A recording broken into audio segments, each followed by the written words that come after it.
এটাকে দেখেন আমরা রান করলাম।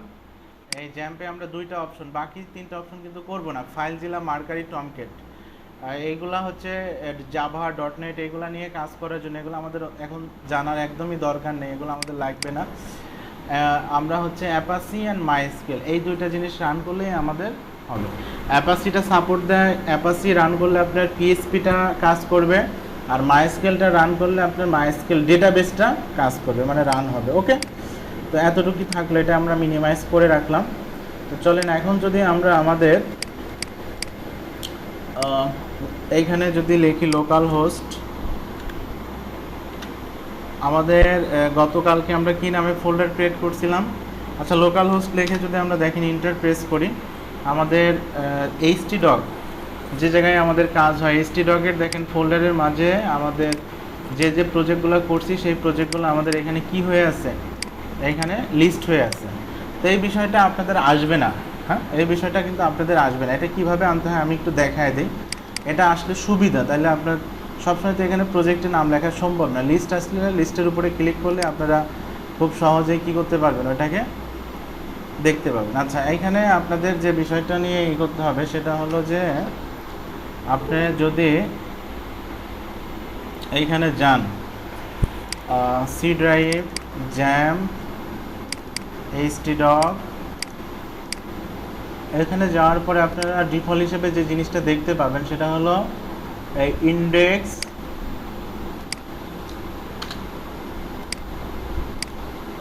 এরকম দেখতে পাবেন index.php। তো এখন যদি আপনি লোকাল হোস্ট দেন আপনাদের মেইনলি এইরকম আসবে কিন্তু, হ্যাঁ, আপনাদের কিন্তু এইরকম আসবে। বাট আমরা কি চাচ্ছি, যে আমরা চাচ্ছি আমাদের লোকাল হোস্ট লেখার পর htdoc-এর মধ্যে যে প্রজেক্টগুলো আছে, এই জায়গায় যে প্রজেক্টগুলো আছে এই প্রজেক্টগুলাই লিস্ট আকারে আমাকে এইখানে দেখাবে। আমি ক্লিক করবো, এই প্রজেক্টটা রান হয়ে যাবে, হ্যাঁ। মানে আমরা একটা ফেসিলিটি চাচ্ছি, তার থেকে এক্সট্রা একটা ফেসিলিটি আমরা করতে চাচ্ছি। তো এটার জন্য আমরা যে কাজটা করব, আমরা এই যে htdoc-এর মধ্যে যাচ্ছি, যাওয়ার পর index.php আছে, হ্যাঁ, এই পিএসপি ফাইলটা কিন্তু রান হচ্ছে। আপনারা জানেন ইন্ডেক্স ফাইলটা অটোমেটিক রান হয়, এই পিএসপি ফাইলটা রান হচ্ছে index.php। এটার নামটা আমরা কোনোভাবে চেঞ্জ করে দিই, আমি এখানে 1 দিয়ে দিলাম, হ্যাঁ, আমি এটাকে 1 দিয়ে দিলাম। তো এখন যদি আমরা এইখানে যাই, যাওয়ার পরে আমরা কি করব, এটাকে যে কোনো কিছু আপনি চেঞ্জ করার পরে, বিশেষ করে ফাইল সংক্রান্ত, হ্যাঁ, আপনার প্রজেক্ট, আমরা যে প্রজেক্ট করতেছি প্রজেক্ট না, ওই পিএসপি জ্যাম্পের কোনো ফাইল চেঞ্জ করার পরে ওটার আপডেট পাইতে গেলে কিন্তু আপনাকে জ্যাম্পটাকে একবার কি করতে হবে, অফ করে আবার স্টার্ট করতে হবে। আমরা এটাকে আবার স্টার্ট করে দিলাম, এটাকে আমরা আবার দেখেন এটাকে স্টার্ট করে দিলাম, আমাদের এটা কি হয়ে গেল, এটা আমাদের স্টার্ট হয়ে গেল। তো এখন যদি আমরা এখানে যাই, এইখানে যাওয়ার পরে দেখেন এটা এরকম আছে, আমি আরেকটা নিচ্ছি। এখন যদি আমি এখানে লোকাল হোস্ট লিখি, লোকাল হোস্ট লেখার পরে এখন যদি আমি ইন্টারপ্রেস করি, তাহলে দেখেন আমার এখানে এই হয়ে গেছে। কিন্তু একটু আগে কি আসতেছিল, এটা আসতেছিল, এখন আমার এটা আসছে। দেখেন এইখানে অ্যাকচুয়ালি সুবিধাটা কি, আমি যদি একটা প্রজেক্ট এখন তৈরি করি, সাপোজ আমি বললাম এখানে কি প্রজেক্ট 1, হ্যাঁ, প্রজেক্ট 1 নামে আমি একটা ফোল্ডার বা প্রজেক্ট করলাম। তো আমি যদি এখন রিলোড দেই, হ্যাঁ, এখানে দেখবেন প্রজেক্ট নামে আমাদের প্রজেক্ট 1 নামে একটা ফোল্ডারের লিস্ট চলে আসবে, এই যে প্রজেক্ট 1 নামে, হ্যাঁ। তো এটা ক্লিক করলে এই প্রজেক্টটা, এর ভিতরে কিছু নাই, সো এটা এরকম দেখাচ্ছে। এটাই হচ্ছে ফেসিলিটি, এটাই, তাছাড়া কিছু না। তো আমরা ডে 24 গতকালকে এই কাজটা করছিলাম। আমি এটার উপরে ক্লিক করলাম, ক্লিক করার পরে দেখি আমাদের প্রজেক্টটা রান হচ্ছে, হ্যাঁ। তো প্রজেক্টটা রান হওয়ার পরে আমরা এটা নিয়ে কাজ শুরু করি।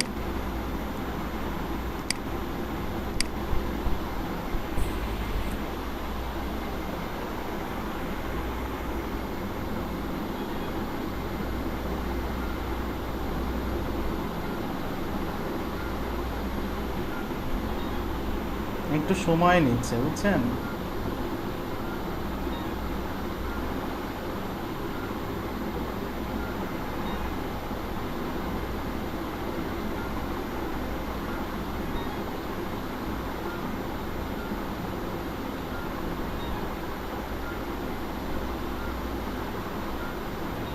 দেখেন এটা হচ্ছে আমাদের প্রজেক্ট, মেইনলি এটা হচ্ছে আমাদের আউটপুট, হ্যাঁ। গতকালকের কাজের আউটপুটটা ছিল আমাদের এইটা, হ্যাঁ। এটার সঙ্গে আমরা আরও বেশ কিছু জিনিস কাজ করব। বেশ কিছু জিনিস এটার সঙ্গে আমরা কাজ করব। হ্যাঁ, আচ্ছা দেখেন, আমি গতকালকে ফোল্ডার তৈরি করার সময় একটা মিস্টেক করছি, সেটা হচ্ছে day24dটা বড় হাতের দিয়ে দিছি। হ্যাঁ, আচ্ছা এটা মিস্টেক হয়েছে, এটা কিন্তু এখন আর চেঞ্জ করার কোনো সুযোগ নেই। কেন সুযোগ নেই? এই যে আমার যে ইউআরএলটা, এই ইউআরএলটা সে ডেটাবেজে ইনসার্ট করে রাখছে। আমি যদি এখন এইখানে ফোল্ডার নেম চেঞ্জ করি, তাহলে আলটিমেটলি একটা প্রবলেম তৈরি হবে। দেখেন, আমি আপনাদেরকে একটু দেখানোর চেষ্টা করি। আপনারা দেখা যাচ্ছে কখনো এই কাজটা করলে প্রবলেম হলে বুঝতে পারবেন না কেন কি হচ্ছে। যেহেতু আমরা তৈরি করে ফেলছি, এখানে ফোল্ডারটা ডি বড় হাতের দিছি, এটা করছি, সো যেরকম আছে সেরকমই এখন রাখতে হবে। আমি যদি ডেটাবেজে যাই, ডেটাবেজ কখনো আপনাদের বারবার খুলে দেখার দরকার হবে না, তারপরে আমি একটু বোঝানোর চেষ্টা করি। এটা হচ্ছে ডেটাবেজ। হ্যাঁ, এটা হচ্ছে ডেটাবেজ। দেখেন আমাদের এই প্রজেক্টের ডেটাবেজ কোনটা?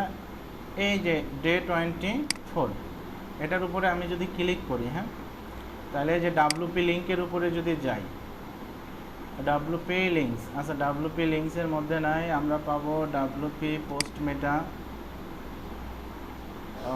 মেটার মধ্যেও নাই, আর একটা হচ্ছে অপশনের ভিতরে কি আছে, এই যে অপশনের মধ্যে আছে। এই দেখেন, এই যে এখানে আমাদের কি করে ফেলছে, লিঙ্কটা সে ইন্ডেক্সিং করে ফেলছে। ছোটো হাতে ডি সে দিয়ে দিছে, আচ্ছা সমস্যা নাই, দেখ। তো আপনারা যখন ফোল্ডার নেম দিয়ে দিবেন বা ফোল্ডার নেম যাই দেন না কেন, আপনার মন চাচ্ছে যে সাপোজ এটা কপি করে আরেকটা পেস্ট করে ওইটা দিয়ে কাজ শুরু করি। যেমন আমরা HTML এ করতে পারি, একটা কাজ করছি, পরে থেকে নিয়ে আমরা আরেকটা ফোল্ডারে নিয়ে কাজ করি। এইখানে কিন্তু আর ওই সুযোগ নাই। হ্যাঁ, এইখানে সে কিন্তু আপনার ইউআরএলটা দেখেন যে ইন্ডেক্সিং করে রাখছে। আপনি আর চাইলেই পারবেন না এটাকে আপনি কি করতে, চেঞ্জ করতে পারবেন না। আপনার দেখা যাচ্ছে যে ডেস্টিনেশনের প্রবলেম হবে, ক্লিক করবেন এরর চলে আসবে। হ্যাঁ, সো আমরা যেভাবে করছি এইভাবেই কাজ শুরু করতে পারি।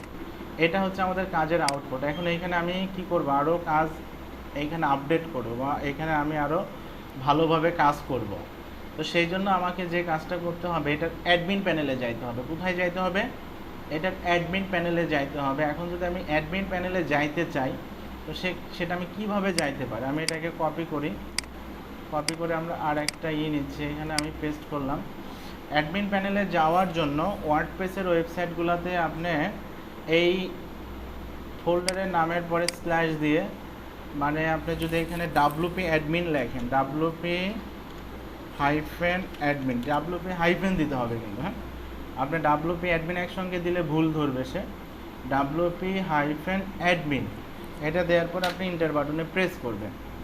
ইন্টার বাটনে প্রেস করার পরে এখন দেখেন আপনার এটা কি চলে আসলো, এই যে অ্যাডমিন প্যানেলে চলে আসলো। হ্যাঁ, আচ্ছা আমরা তাহলে এই জিনিসটা আবার দেখি, কেননা আপনাদের এই অ্যাডমিন প্যানেল সম্পর্কে জানতে হবে খুব ভালোভাবে।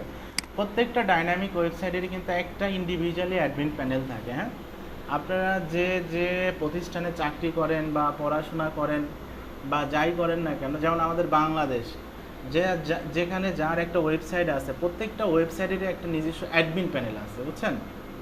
প্রত্যেকটা ওয়েবসাইটেরই যে অ্যাডমিন, সে ওইটাকে চালায়, সে ওইটাকে আপডেট করে, সে ওইটাকে এডিট করে, মডিফাই করে, ডিলিট করে, এভরিথিং সে ওইটা নিয়ে কাজ করে। হ্যাঁ, আচ্ছা আমার একটা ফোন আসছে, একটু জাস্ট আমি